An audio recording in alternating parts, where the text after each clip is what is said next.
Your phone is ready. So, Wow. yep. You've been saving your Christmas money, you said? Yeah, Christmas money and birthday. Okay. Can I get the... So how much was the repair? $90. $90. So you get your phone fixed. Okay. So you know what I'm gonna do for you? Yeah. I'm gonna do this repair for you for free. Huh? Yes.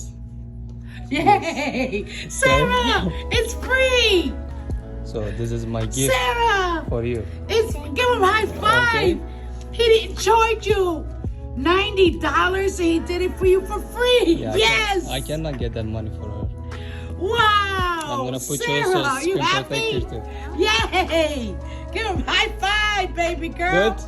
That's my granddaughter. You got blessed. Yes.